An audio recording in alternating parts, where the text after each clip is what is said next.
Productive Pastor 79, 3 follow-up sequences.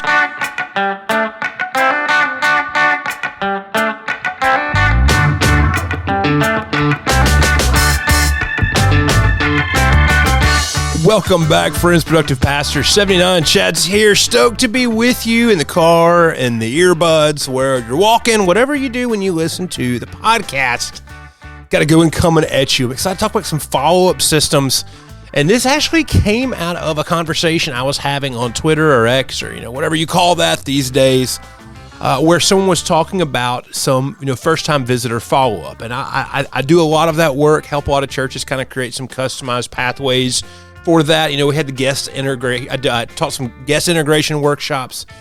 It's a regular conversation I have over on the Twitter app a lot. And I also brought up the fact that, there's a couple other places that follow-up sequences can be very, very helpful for first-time things. And they were like, well, I've never thought about that before. Like, what else is there for it? I was like, well, you can do first-time people who give to the church and also first-time people volunteer or serve.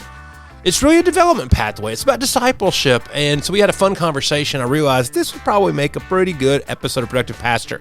So make sure you cruise over the show notes this episode, revchadbrooks.com/PPP/079, because I got a chart that I'm going to try to explain on an audio podcast. But you can cruise over to the show notes, see that in real time. There'll be helpful stuff there. But that's what we're talking about today. Last thing to follow up before we come in here is this. I am getting my coaching schedule together for the new year.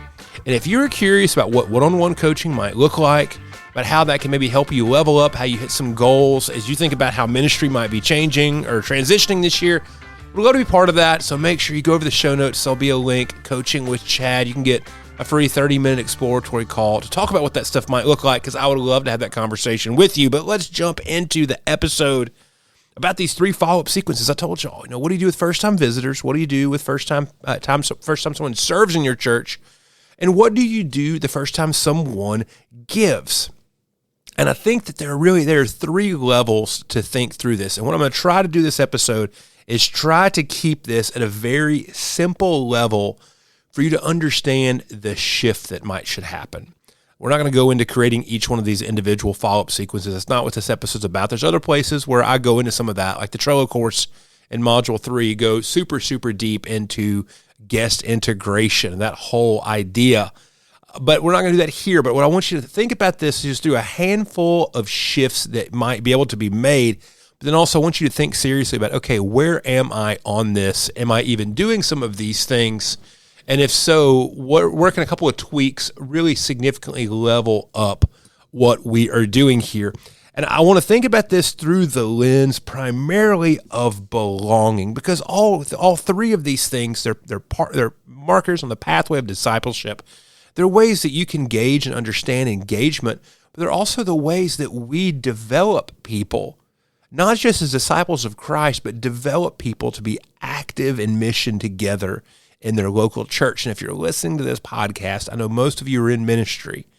We want people to be engaged in the local church, don't we? And people are actually looking to be engaged. They're looking to make a difference. My coach that I've had for years, and he in some ways is my boss right now, Steve James, great guy. Steve always talks about this through this matrix. He calls it needed, wanted, and missed, that everyone has this internal desire to be needed. Everyone has this internal desire to be wanted, and also has an internal desire to be missed. And so many times, this is really just communication things. This is a little bit of strategic ministry design, but a whole lot of communication. And that really is kind of the secret sauce of this idea of these follow-up sequences. So let me walk through these 3 stages, and I want to also think about it through a psychological experience, then also from the language of tangible communication. So the first level 1, I'm going to call this basic belonging. And I'm going to be honest with you, this is where a lot of churches are, especially in their guest follow-up sequences. I'm going to talk, kind of more uniquely about the guests, the serving, and the giving later on in the episode. But I see a lot of churches are here with their guest follow-up. So, basic belonging, level 1, the psychological experience you go through in that place is you're just acknowledging that they were there. Like, hey, thanks for being here.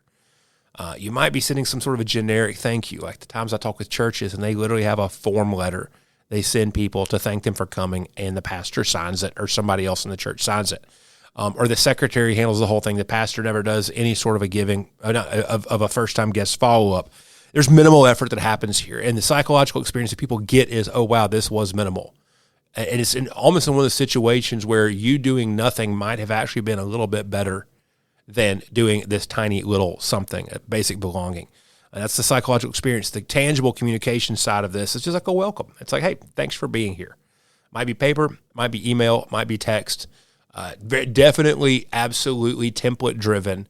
And it looks like a real human has not touched it. There's also some kind of, basic thank yous that we put on social media sometimes. And then also like the stack of brochures that you might have at the table. Hey, you're a new person. Hey, here's 30 brochures. Or we might like try to cram in like 40 bullet points in some sort of written communication back to people. Everything's going to be very generic, very inauthentic, and very just form-based. That's what basic belonging looks like. Go down to level 2, and this is a space what I call encouraging belonging. At least at this point in time, someone is thinking of a call to action, but that call to action may still be a little self-focused. But the psychological experience of encouraging belonging is this. Stuff's going to be personalized. Messaging can be personalized. Interaction can be personalized. Sometimes this can still be automatic. It's like in the email service I use for the Productive Pastor emails. When someone enters their name in to sign up, there's a little tag I hit that says first name. So it automatically goes to, 385 pastors right now, just goes to their first name. It's personalized. It might still be a little machine-based there. I know you might provide some helpful information and resources. You might say, okay, hey, these people have kids, so let's make sure we send them stuff about the kids. And that's kind of the negative psychological experience. Like you're at least trying to be personal at this point. But then also the way that we can communicate in a healthy way is to begin building that sense of community, that you are part of something. If we think of the needed, wanted, missed matrix, like you are wanted.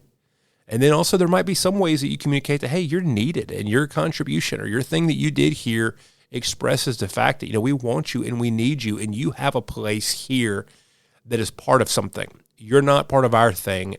We're all part of the same thing together. It's also, we demonstrate support at this kind of psychological level. The tangible communication side of this is we just make sure we personalize things.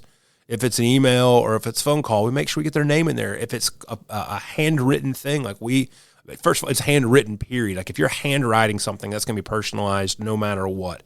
If we're thinking about the conversations we have with people during that experience, and we bring those conversations back up in communication with them. If we host with them with other people that are the same stage. So if 5 or 6 people are all serving together for the first time, we acknowledge the fact that, hey, y'all are all in this together. Thank you so much. Like we'll pull some communication together with y'all. We'll kind of try to keep y'all in some sort of a group so y'all have this shared relationship, this shared experience with each other. We also may say, hey, let's give you some examples from other people in the journey. Hey, you've served for the first time. You might want to talk to Susie because, Susie served for the first time a month ago, and she can tell you how much that she's enjoyed doing it or has grown since then. We fulfill the promise that we made as part of it. We're connecting people into a belonging relationship in this stage 2. Now, stage 3 is what I call absolute belonging. So the psychological side of this, there's a relational connection. It's now no longer just like the one person who's the coordinator, the person in charge, or the pastor. It's now, I've got a relationship with all these other people I do this thing with. And so I'm doing this for the sake of me. I'm not doing this out of some odd obligation for somebody else. I know I'm a part of this. That's a huge part of the absolute belonging. I know I'm an integral part of this.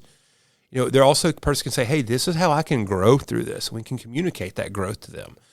So this is how I can be developed. This is where I'm growing. This is not just a passive thing, but I see a long-term place for myself inside of this because I've got a sense of purpose and I know I'm making an impact in what I am doing. We communicate that tangibly with one-on-one response and one-on-one conversation. I saw some fantastic examples of this earlier today back on Twitter. Sidebar, there's a really fun ministry conversation happening on Twitter right now. So if you gave up on it, yeah, it's still a little dumpster fiery, but there's some cool things that are going on over there. But just as a pastor of a very, very large church, a couple thousand, about the ways that they make sure they're still having one-on-one conversations with people who are leading and being involved in various capacities at their church. This is the sort of thing like, hey, thanks for serving. You've been doing this for a couple of months. I would have loved to, take you out for a cup of coffee and to learn from you about how we might be able to do a better job with what we've been asking you to do.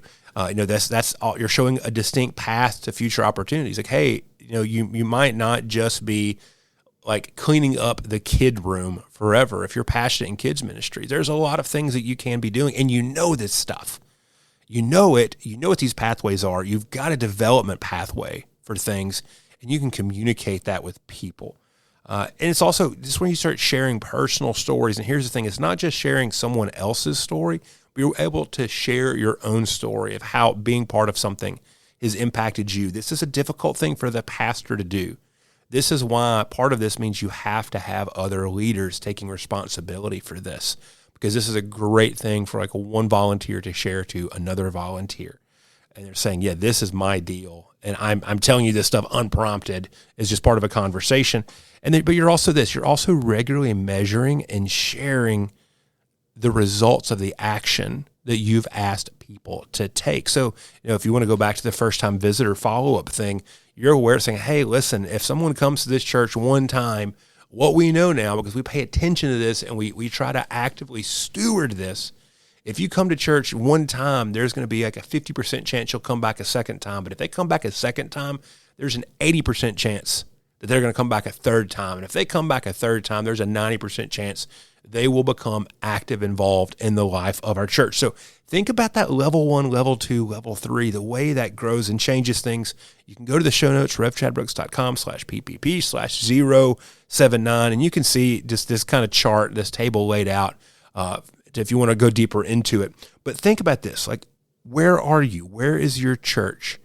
Are you following up, and are you seeing follow-ups being a part of your strategic ministry?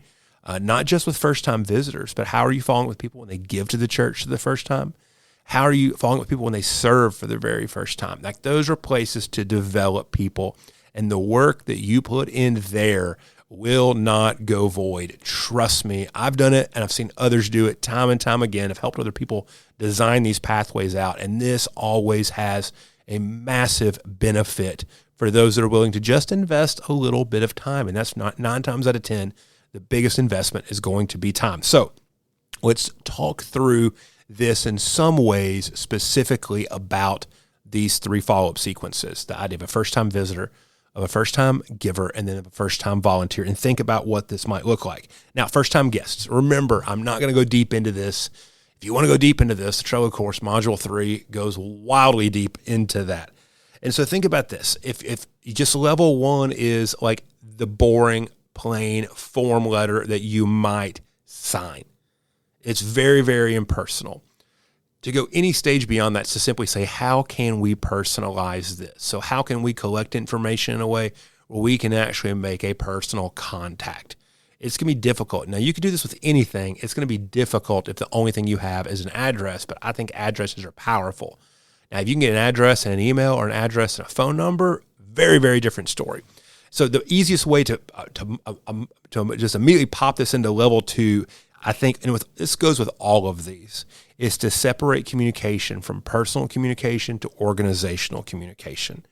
There needs to be a person making personal, physical contact with this person over this, and that person, like, especially we're talking first-time visitors here, it needs to be the pastor, and they need to approach the relationship as the pastor.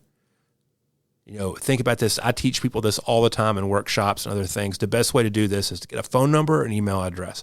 Reach out within 24 hours of Sunday morning and say, thank you for visiting with us. I am praying for you this week. Would love to know ways I can be more specific. You're inviting communication at that point in time. So you're keeping that thing in the personal realm automatically, and you're starting up that conversation. From the organizational perspective, that's where you can send the information out about the different things that are going on. And if your church is really small, just a quick conversation, you'll be like, okay, hey, so they don't have kids in the house, but they're really interested in this sort of a thing. make the brochures, make the literature, have to go to Canva, y'all. It's cheap and easy to go do this on Canva and to make just a handful of single piece literatures about the things in your church. And when you send them a follow-up in the mail, you don't do the form letter, you do a personal note from somebody besides the pastor. And then you drop in, hey, they don't have kids in the house. We don't need to worry kid stuff, but hey, they might be really interested in the women's ministry, the men's ministry. Drop those 2 cards in there so they can get more information. Just thinking a little bit about what that looks like. And with level 3, with new people communication, what takes it to level 3 in so many ways is regularly gathering together new people.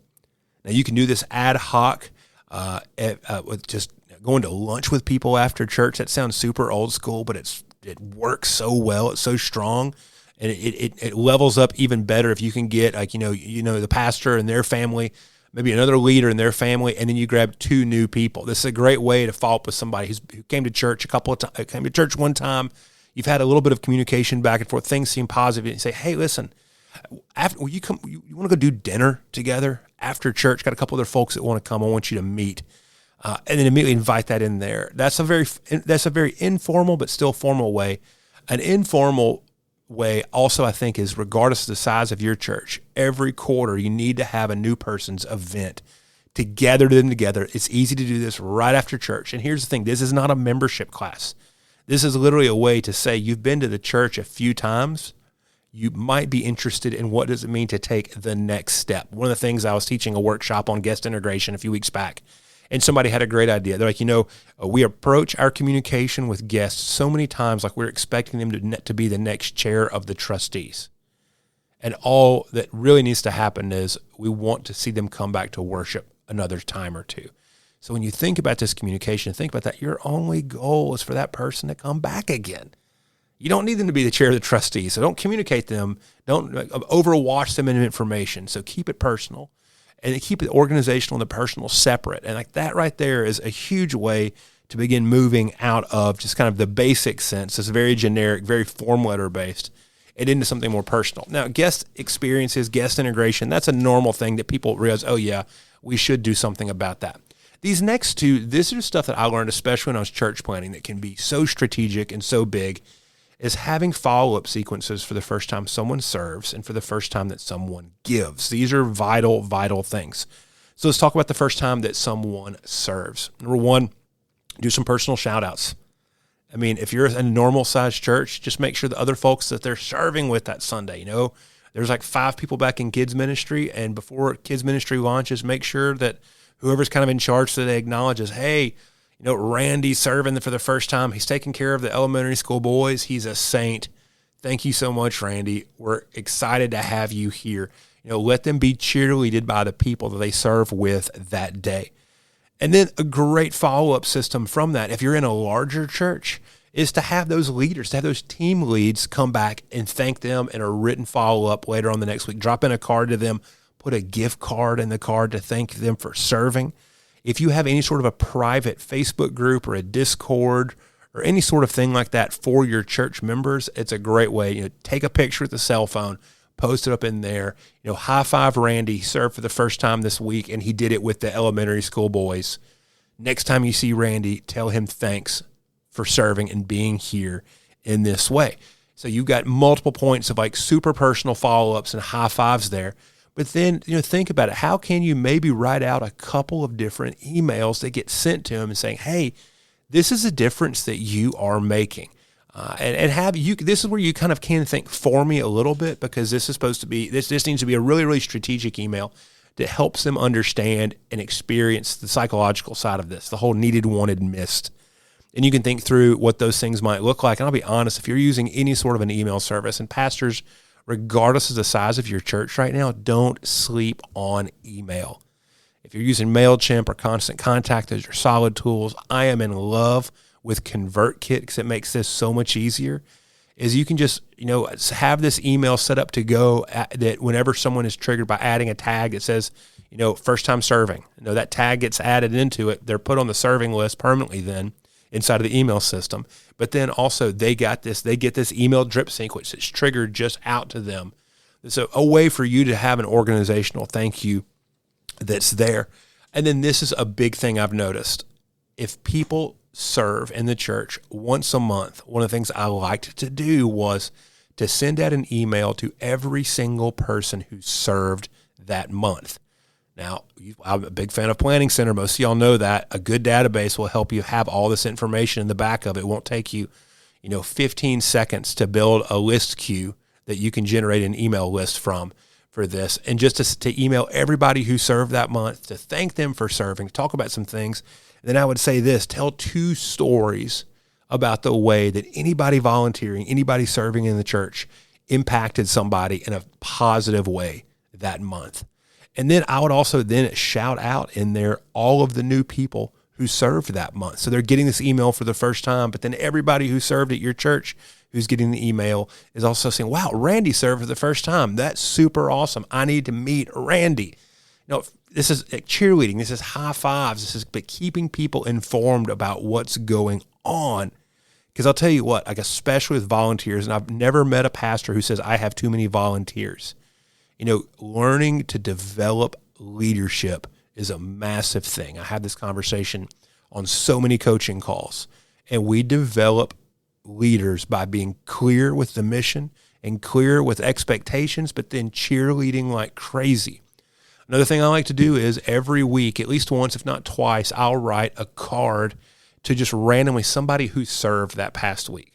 And a lot of times what I would just do is if I had a moment of a good conversation with somebody who was, walking in to serve to kids ministry or was serving in the worship center, that sort of a way, I'm going to drop them a quick card and just thank them for what they're doing and be personal inside of it.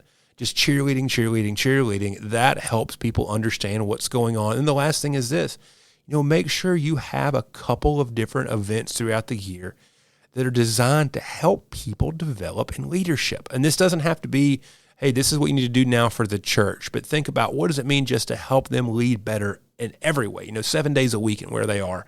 Just be on their side, be cheerleading them, and be wanting them to grow in their leadership. So the third one, the first time giving sequence.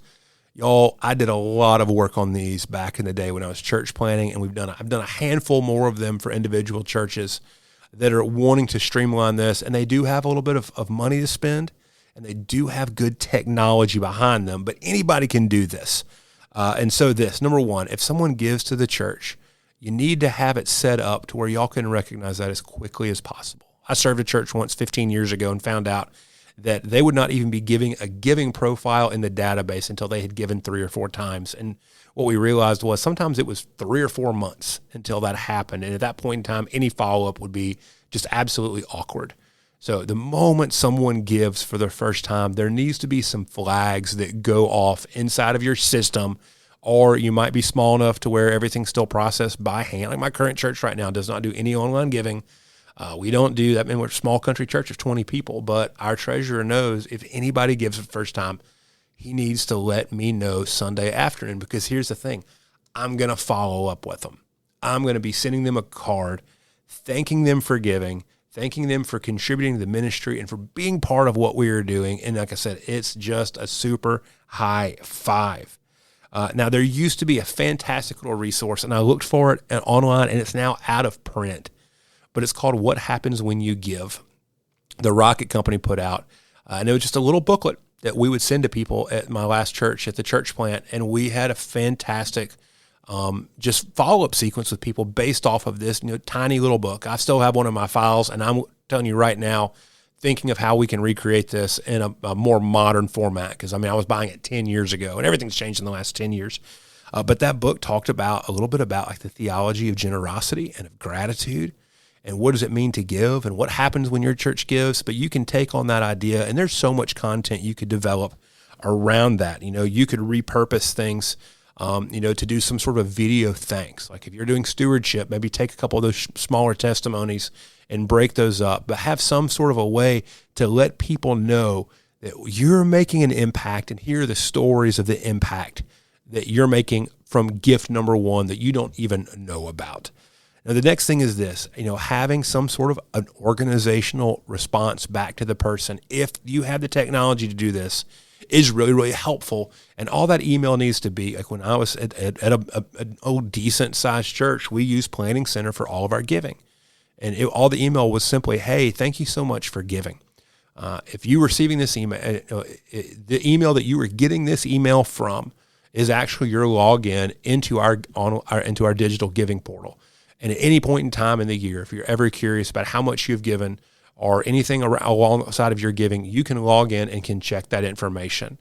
Here's a link to do that. And then at the end of that, what we do is we would put in something about recurring digital giving. And what we found is it was not very uncommon for someone to give for the first time. And then within a couple of weeks, because of that more institutional email, this is simply how this works. And it was also like we send out quarterly giving statements, or you can also access your giving statement anytime through this link. It was all like very pedestrian kind of housekeeping stuff. But then after we finished out all of that stuff, there was also a call that you can set up a digital recurring gift. This is why this matters. And we'd go through a handful of things there. And we had a really, really, really good follow-up response with people giving one time, and even like at checks or something like that, and then coming up and saying, I want to start scheduling my gifts because I know this matters to my churches. They're thinking strategically about things coming down the road. That's the level of customization. It's just not appropriate for this sort of a call.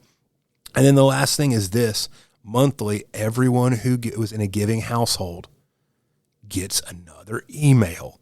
And it's an email where we are telling stories about what's happened. If there's something really cool that's happened in ministry that month, regardless if it involves money or not, tell the story. And then I would put in bullet points. This is every single thing that happened outside of our regularly scheduled programming. So if it was not Sunday morning ministry, youth ministry, children's ministry, it got a bullet. And we shared how many people came in through food pantry this month. I mean, all that kind of stuff. And it was literally, this would be a decent sized email. And I'm just sharing people, these are all the things that we were able to do this month because of your giving. And then lastly, I would send a card once a week to somebody who gave to the church just randomly. And so they're getting multiple touch-up points and thank you points. And all this stuff really began to pay off when we did a capital campaign. People were used to conversations about strategic giving. And people were also used to the church communicating giving needs towards people. Now, that's the three things. That's the three systems. We've been going for 27 minutes already. It's kind of a longer, productive pastor episode. I can't go deeper. There's tons of ways we can go deeper, but every single deeper point beyond what we've talked about here, these handful of ideas I've given you, with this comes a tremendous amount of contextuality. But these three phases, just think, where are you? Are we at the basic belonging? Are we moving into encouraging belonging? Or what does it mean to have absolute belonging in these systems? And here's the wild thing. That's just three sequences. We could probably sit down and think of even more of these to run through this framework for your church. Now, if you're curious about that, like I said at the beginning of the episode, I've got space for private one-on-one coaching in my schedule coming up for the new year. But I also do development work with congregations who do want to develop some more customized strategic approaches to these sorts of things. If you're interested in that, hit the follow-up link in the show notes, revchatbrooks.com/PPP/079. And I would love to talk with you about what that might look like. And here's the thing. It might only take us an hour and a half of time together. That's not that much on your side of things. Or it might be, hey, we want to have some more longer-term strategic conversations. We want to get some more custom stuff developed. That's a different story, but here's the deal. If you want to talk about what it might mean to have help developing these things out for your church, reach out. It's my favorite thing in the world to do is to help other churches reach people, to help them be more strategic, to help them grow. Y'all, that's my jam. I love it as much as a catfish buffet. But that's the end of the episode for now. Do me a favor, hit me up on the Twitter at RevChadBrooks. Tell me about these sequences. Tell me about the questions you have. Tell me about what you need help with. Would love to talk with you on there about the kind of stuff we can take care of in 280 characters. But until the next episode, I'm Chad Brooks. Thanks for being part of things. We'd love to see you on Productive Pastor Community on Facebook. RevChadBrooks.com. I'll show you the links, the Trello course or the Becoming Productive course. Would love to be part of those things with you, and I will see you back on the next episode.